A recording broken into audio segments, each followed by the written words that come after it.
that's the main thing, just to look at that and be like, the small town girl would be like, what do you mean you're getting awards beside, Team Canada legends, right? That are to come. So it was just shocking, honestly, is the best way to describe it. But yeah, I'll take it.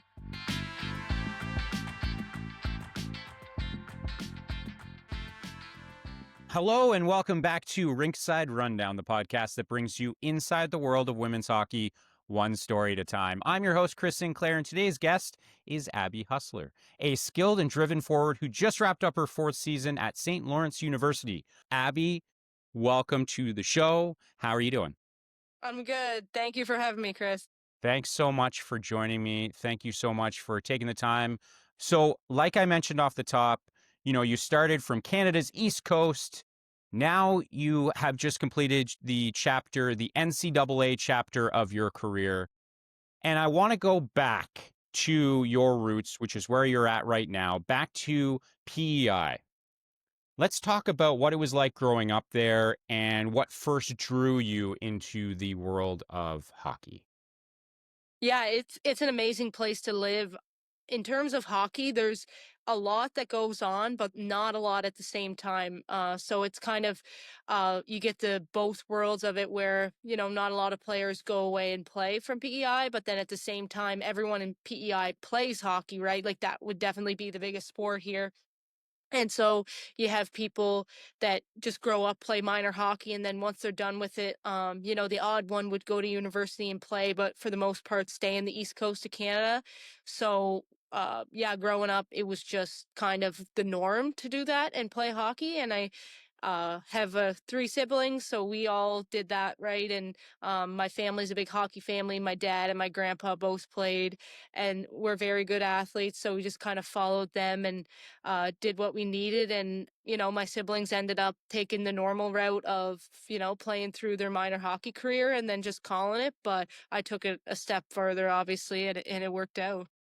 So let's talk about the local scene. Growing up on the East Coast, how do you think that growing up in that sort of environment really helped to shape you as an individual? And how do you think that ultimately helped to translate to your skills on the ice? Well, I think for starters, it's just like such a close knit community. And that's one of the reasons I chose St. Lawrence, was because, you walk down the street at home and you know your neighbors, you know everyone. The people you play hockey with, you also go to school with, in elementary school, and it just kind of filters throughout. So I think that kind of pushed me to where I am today, to be so close with everyone you're around, and, and not so much professional business where you just go to work and then go home, but you form a connection with these people. So I feel like growing up in a town like this, you always knew everyone and knew their parents and knew the coaches. And so it made life a lot easier.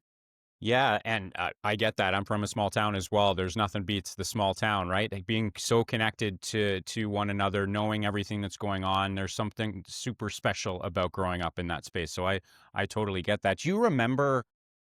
I know this is going back a few years, but do you remember when it first clicked for you that the hockey was what you wanted to play? Well, I know when I was in Bantam, which I think they call it U15 now, but our team had went to the Atlantics and like played against some of the best players around the East Coast, and to just see their talent and see what you also have to offer, I think it's kind of clicked for me, like, oh, I can, like, go away to school to play. I was getting recruited by a few prep schools, and I can like make this something, right? I can go to university and get a scholarship and play hockey. And obviously the PW wasn't in the works at that time, so that wasn't the goal, but just to kind of keep going with it and play. But yeah, when we went to those Atlantics, it really clicked for me that I could do something more than just finish out my minor hockey career. Yeah, and you had mentioned it just a moment ago in regards to, it isn't necessarily, when you think about the East Coast of Canada, it isn't necessarily, you don't necessarily think of it as a hotbed for hockey players. Did you ever feel as though, like that dream of playing hockey, playing professionally, obviously without the PWHL aside, because at that point it wasn't around, but do you think that, like, Did you ever kind of look back on that and say and feel like you remember it being that was such a distant possibility for you to be able to pursue this professionally in any degree? Yeah, I just think that it wasn't something that was known, right? It took me until literally a few months before I chose what university I was going to in the US to know what the NCAA was and know what Division 1 female hockey was. Even though we followed Team Canada, knew what was going on in the USA Canada rivalry in terms of, the older girls, I just didn't really know what it was, so it was kinda, like, a bit shocking once you got to learn more and got exposed to that, but I think that that's the biggest thing that is lacking in the department in the East Coast of Canada, especially PEI, is that no one educates you on that type of thing. And the camp I do in the summer with one of my friends, Sarah McCachran, she also plays at Cornell, so we were kind of the first two to really get it out there to the girls and talk about what it's like to play Division 1 hockey and where the opportunities can take you. So I feel like that's where we're missing kind of the education part on what it can do for you and what hockey can do for you. And so that, hopefully me portraying that message can like push the girls to see what future they can have. As a fan, we don't necessarily have the opportunity to talk about how family has impacted a player. We just see the goals, the saves, the wins, the losses, all those sorts of things, but we don't necessarily get a chance to hear the impact that that family had on a player, especially early on in those formative years. Could you talk about how family has impacted you, how they've supported you through your journey, especially early on? You kind of touched on it, but especially early on in your I mean, no one, sacrifices as much as your parents does, and in this situation, it was no different. And in such a small town community, you're traveling 2 hours to play the game, right? There's not a lot of teams, there's not a lot of leagues to play in, so get up in the morning, and someone would have to drive you to your practice in the morning or whatever. So it was just little things like that that show you how much they cared because sometimes I didn't want to be there in the mornings and they certainly didn't. So it was just kind of showing their support and even the aspect of going away to prep school. It's like, your parent never wants you to leave them and to go away, right? You want what's best for them and they wanted what was best for me and they sacrificed that and did a lot. So I think that just kind of reflects like the gratitude that I carry all the time and, knowing that I am privileged and that they've sacrificed so much and given me the opportunities that I've had. before you jumped to Ontario as a part of the Ontario Hockey Academy, you started your journey a little bit closer to home. So, what did it mean to you to be able to embark on this incredible journey, but be able to do so, being fortunate enough to be able to do so in front of family or closer to family, like you did? Yeah, at my time at the Mount Academy was amazing. The people around, like I said, you already knew them. It was easy to sign up for that and to want to play for those type of people. But I think it was a good stepping stone because it allowed me to, be close to home also, but then still strive for the goals that I wanted to and be able to expose myself outside of the Maritimes. So they were open to doing that as a first stepping stone, and I think it was pivotal in my development as well. But certainly that they were on board with it and obviously appreciative of that because you know, without those opportunities, without going away to school, you can't predict the future. You wouldn't know where I would be, right? If I stayed home locally. So that's something that I'll forever be grateful for.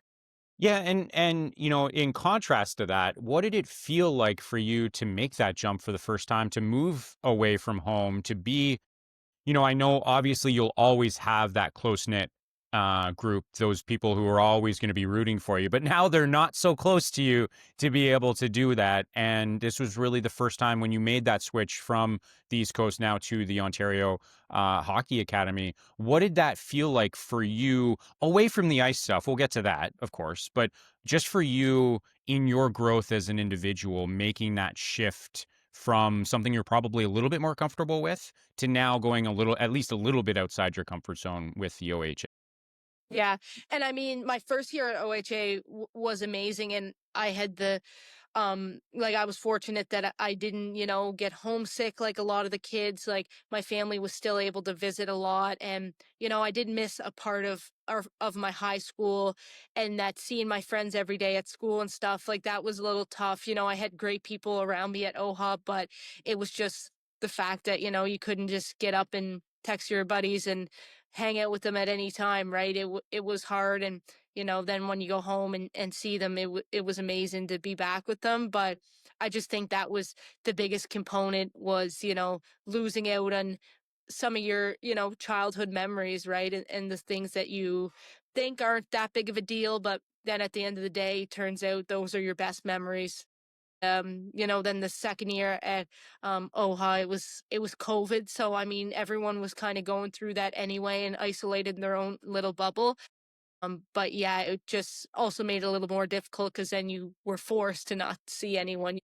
You were on your own. How do you think that time really helped to shape you on the ice? What were some of those things that you feel like you were able to grow, or those areas in which you feel like you were able to grow on the ice in your time with OHA? I think it was a big confidence thing because obviously, I was playing alongside of some really good players, players in the ECAC right now, players in playing in Hockey East, right? And they gave me a glimpse of what it was like and what type of players they were. And I learned a lot from them in terms of work ethic and hockey IQ, but I think the biggest thing for me was being like, hey, I can compete with these people. Like I can be at their level and gain the confidence to play my own game and play the style I wanted to and not be afraid to take risks and be myself. Yeah, and I don't want to skip over the fact that you had tremendous success while you were with OHA. What was it? What was it about OHA and your time there that helped you to be so successful and to accomplish all of the tremendous things that you were able to accomplish? I think there immediately we were kind of taught that, if you want to get to the top, you got to put in the work. And, it took me a little bit of time, but obviously I had the skill to compensate for that. But in terms of work ethic, I mean, they put you through the ropes and, the staff there does an amazing job, but just the players too that would continue to build a culture like that. I think it was to see that and be around it every day, it pushed me and really pushed me to limits that I didn't think that, I could build to. But it translated to the ice. Obviously, we grinded away in the gym and, that translates to the ice. Yeah, and the thing that always, or one of the many things when speaking with an athlete that I'm always astonished by is their ability to balance. And that's, balancing your academics, that's balancing your athletics, that's also balancing, maybe wanting to do something beyond just what's happening in the gym or what's happening on the ice. Um, and in your case, you were also an honor roll student. I want to highlight that. So, we're talking about academics, you're achieving these great things on the ice, you're achieving these great things off of the ice.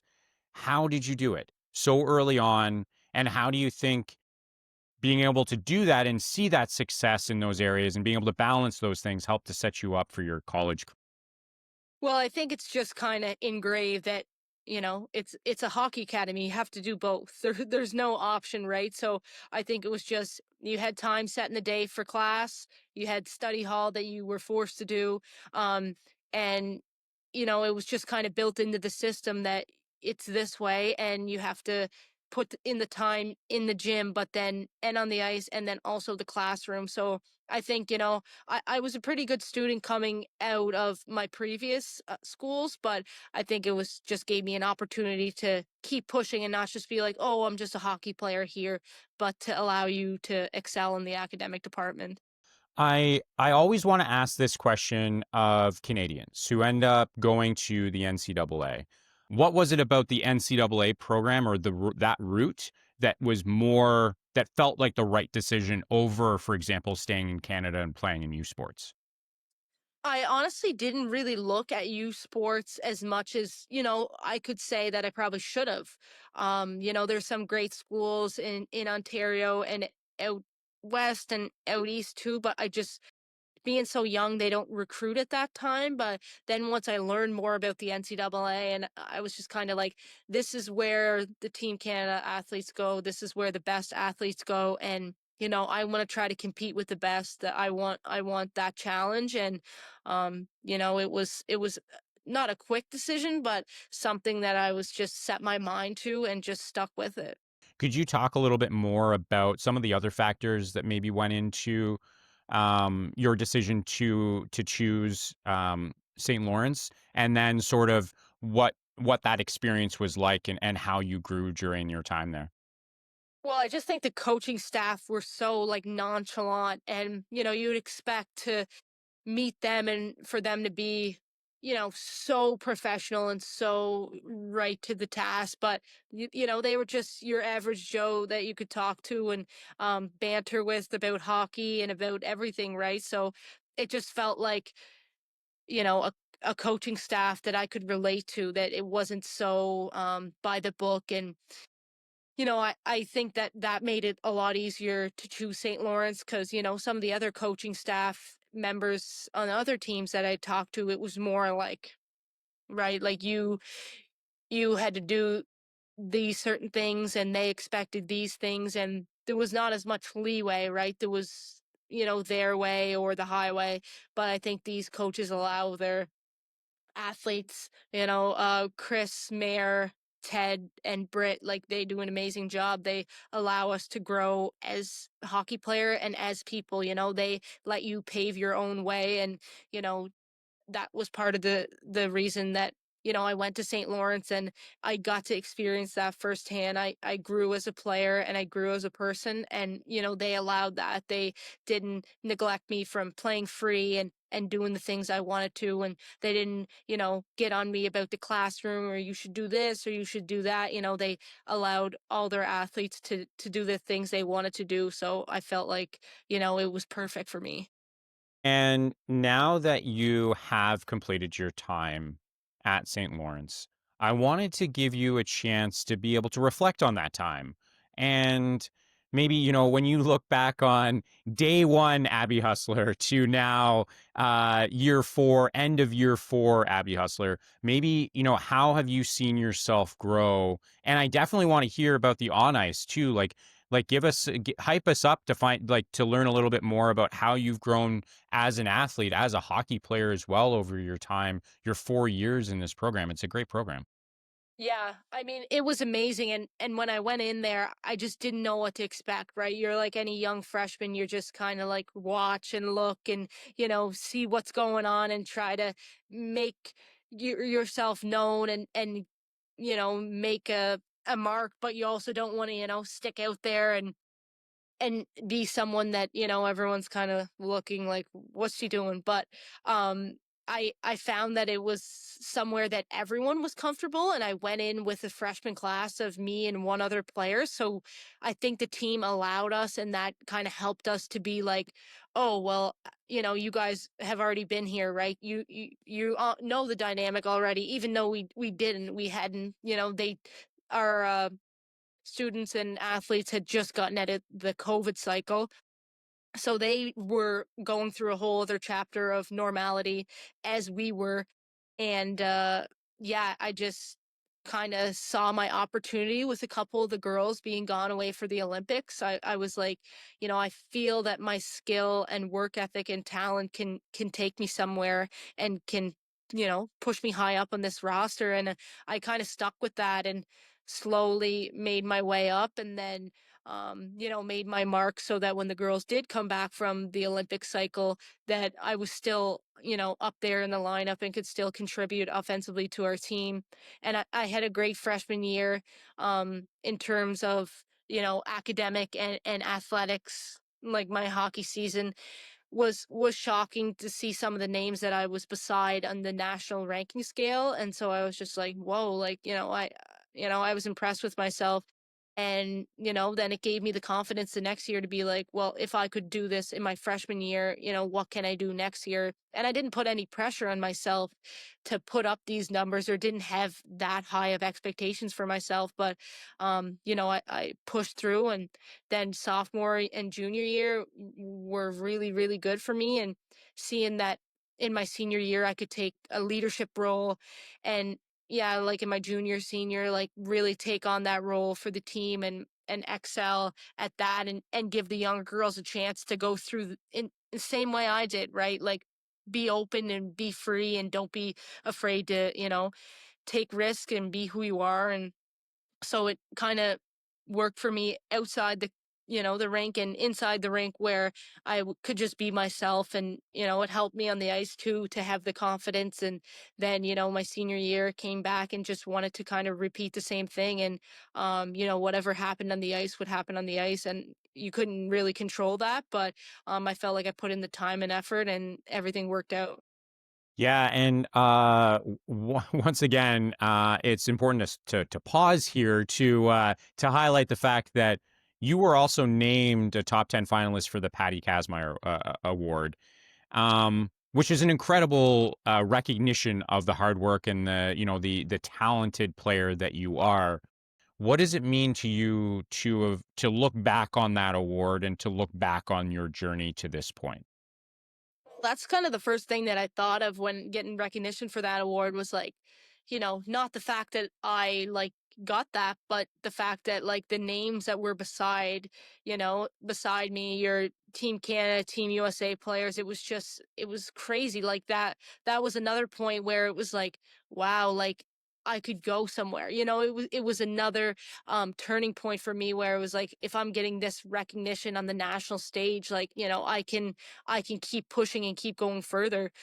So I just felt like that was something that, I wasn't striving for, obviously, but it just, came about. And I kind of got hot towards the end of the season, and it helped to get me that recognition. But yeah, that's the main thing, just to look at that and be like, the small town girl would be like, what do you mean you're getting awards beside, Team Canada legends, right? That are to come. So it was just shocking, honestly, is the best way to describe it. But yeah, I'll take it. This episode is brought to you by MB Performance Nutrition, fueling the next generation of hockey players.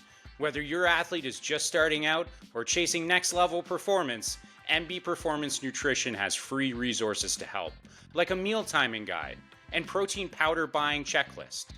Founded by Melissa Bufunos, a certified holistic nutritionist and former elite hockey player, MB Performance Nutrition also offers one-on-one coaching, team workshops, and more.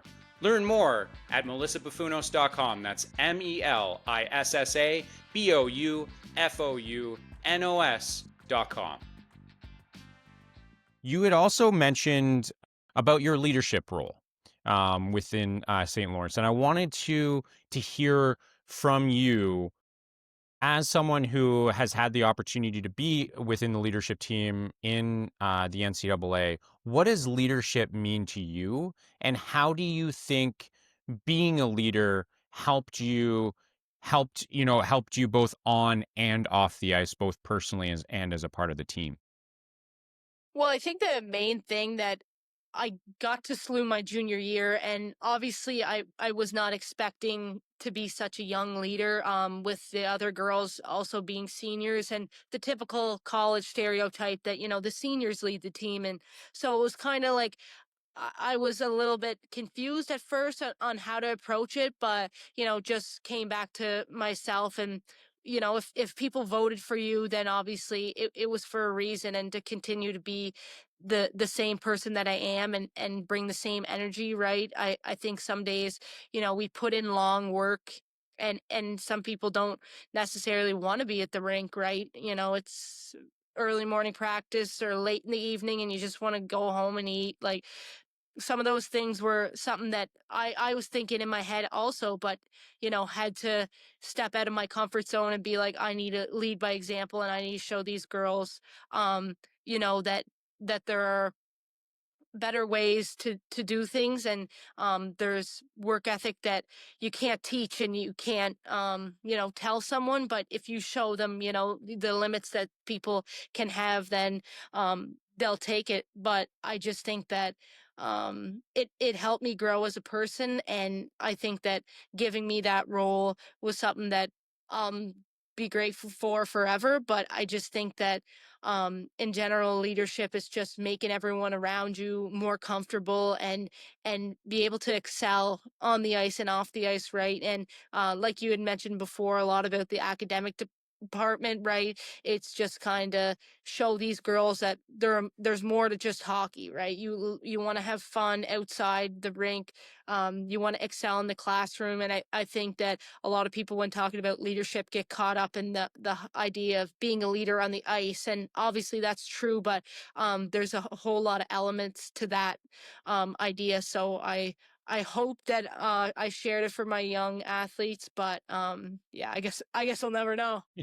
We'll find out one day, that's for sure. When we hear your name coming up in there in conversations with them about some of those role models or those influences, that's how we'll know. That's how we'll know. And speaking of that, I always like to ask as well, because I like to ask about role models. So for you growing up, who were some of those role models, or who were some of those influences that really laid a foundation for you? Maybe they weren't even hockey players. Maybe they were, just local community leaders, or maybe were hockey players. But who were some of those people for you in your life that really laid that foundation for you as to, someone that you might want to aspire to be?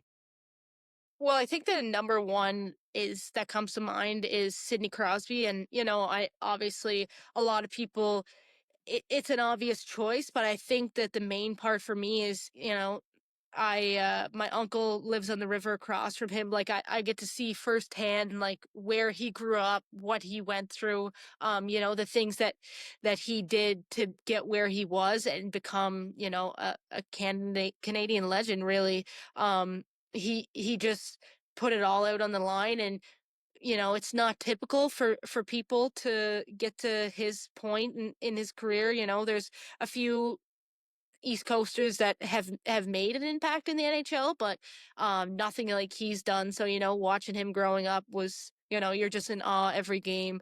And I didn't even like the Penguins at the time, but it was just you couldn't knock him, right? And so that was definitely my first role model. But recently, I will say I'm a huge sports fan, and it's kind of away from hockey, but Caitlin Clark, I think it's an obvious answer, but I just think that someone like her, the pressure that is put on, and she just kind of puts her head down and like continues to impress when all the cameras are on her, all the eyes are on her.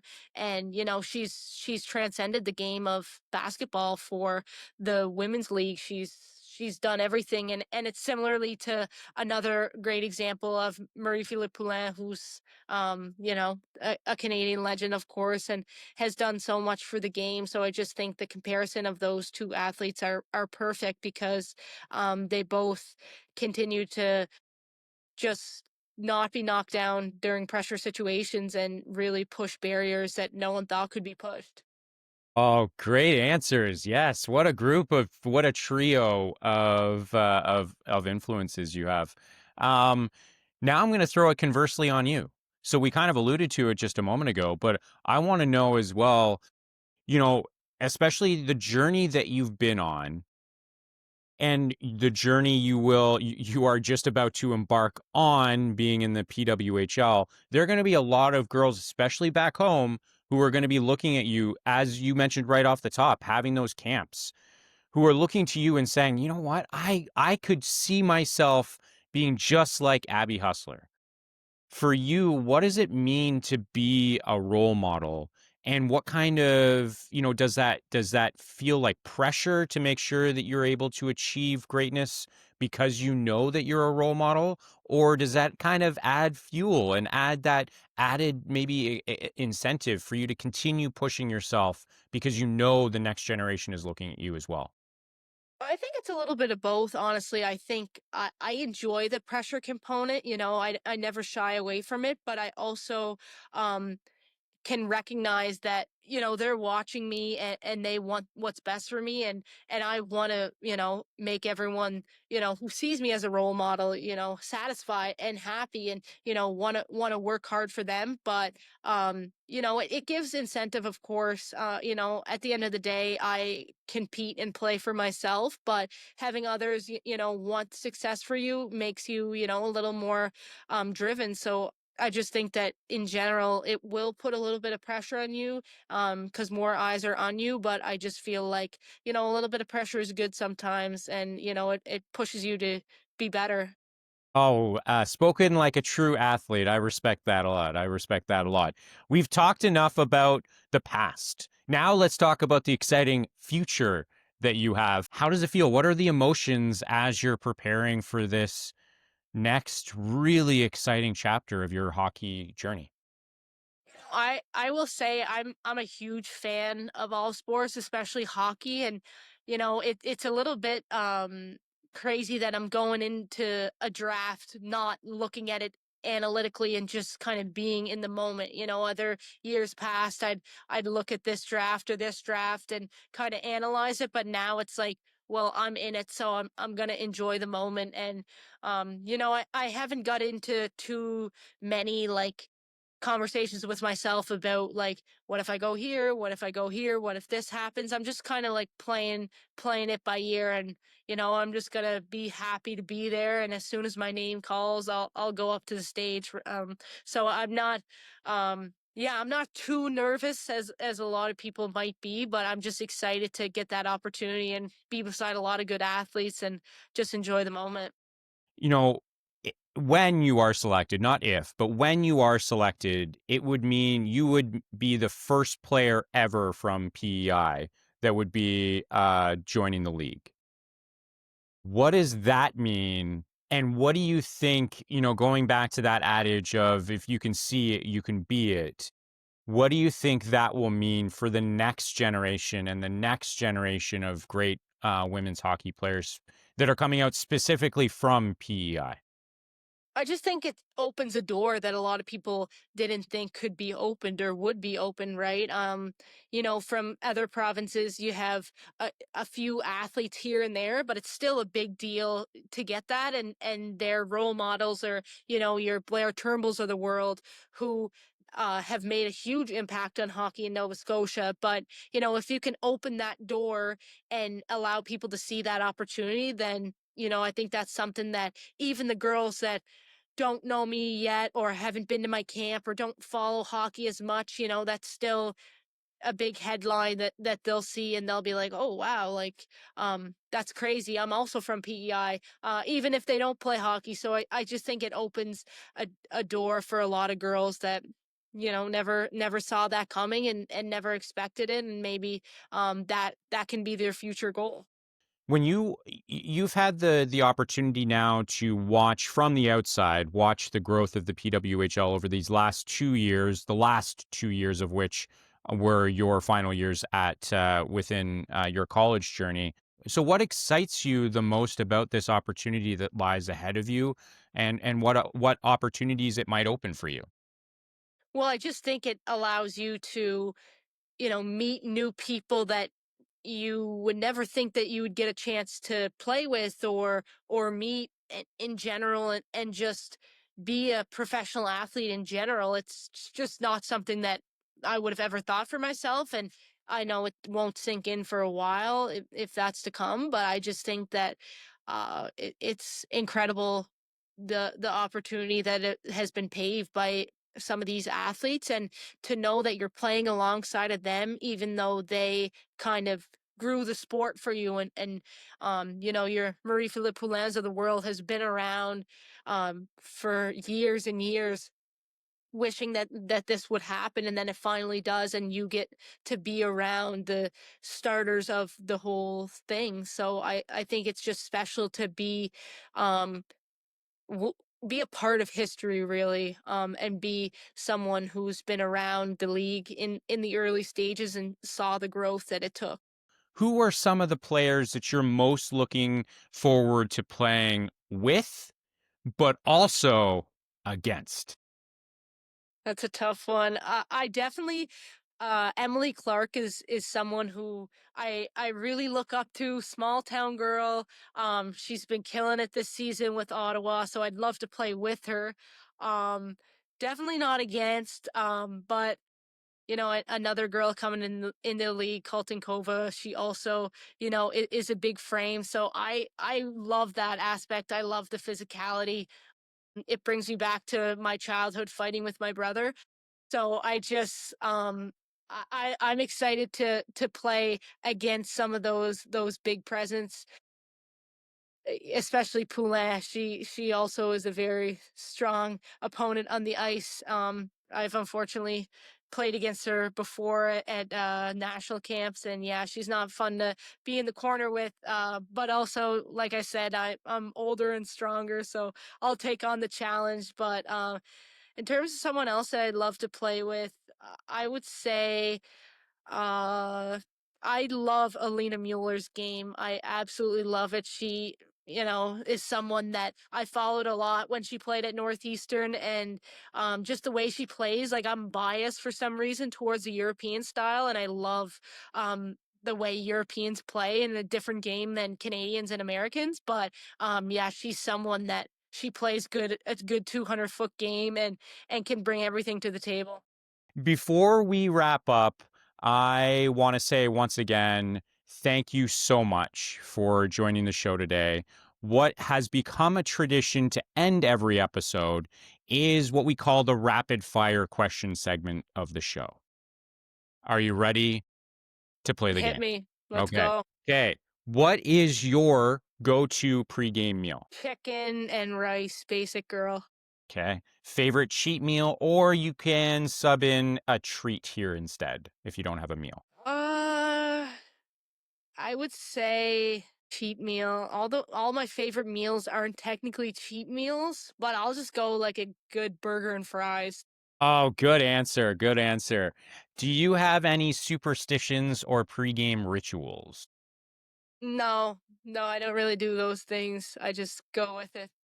Yeah, it's better. You don't have to focus on anything else. Just focus on the game. What's your go-to pump-up song? Uh, I would say anything by Nickelback, really. What's one thing people don't know about you? Um, Well, a lot of people do know this about me, but just that I come from a fishing family that we fish lobsters in PEI. So that's pretty cool job. I will say it's hard work, and I unfortunately sometimes I'm forced to do it or voluntarily, depends who you ask. But yeah, that's something that I do in the summer times too when I'm not training or on the ice. I was gonna ask if you also do it in the off season, and then you said that it's you do that when you're not training. I feel like that would be, from my perception of it, that would be a great way to train. It's just a bit of a different kind of training program, but you could absolutely layer that into your training regimen, I'm assuming. Yeah, I will say the traps are heavy and they seem to be getting heavier every year with the new technology and new methods. But my teammates always make fun of me, if I ever take a good shot or a hard shot, they're like, it's the lobster traps, all the lifting you do out in the boat. Yeah. But yeah, it's fun stuff. But, it's not for everyone, but I enjoy it. That's all that matters. What is one word that your teammates would use to describe you? Uh, I would say like quirky. Good answer. What's something that remains on your bucket list? Um, like travel the world, like backpack through Europe. Okay, do you have a starting point, or would it just be throw a dart at a map and you just go there? It doesn't really matter. Go there, just like dart at a map. Love it. If you could talk to your younger self, what would you tell her about what's ahead? I would just tell her that, you have to stay in the moment and have as much fun as possible, but understand that, everything good comes at a cost. And if you want things to happen, you gotta make it happen yourself. Okay, this one might tie in a little bit to that, but I'm going to ask it anyway. As the final question in this game, when people look back on your career one day, what do you hope they say about the one and only Abby Hustler? Um, I hope, and some of my coaches have already said it before, but talked a lot about scoring goals and loving the game. Some people, they do it because it gives them a paved way for a good, college degree and whatnot. But no, I absolutely love it with everything that I have. Scoring goals and even in practice, I'm a bit annoying to play against because I get a little too excited. But no, just having so much fun playing the game you love. I love that. And that is a perfect way to end this episode of Rinkside Rundown. Once again, a huge thank you to Abby Hustler for joining me and sharing her incredible story from growing up on the east coast of Canada in PEI to making her mark at St. Lawrence University and now preparing to take the next big step in her hockey career with the PWHL. But just want to say thank you once again. Good luck in this, in your continued successful hockey career. Thank you so much for joining me today. Thanks, Chris. Appreciate it. And if you enjoyed this episode, don't forget to subscribe, leave a review, and share it with your fellow hockey fans. Your support helps us to grow and bring you more inspiring stories just like this one from around the world of women's hockey. I'm Chris Sinclair. Thanks so much for tuning in, and I'll catch you next time on Rinkside Rundown.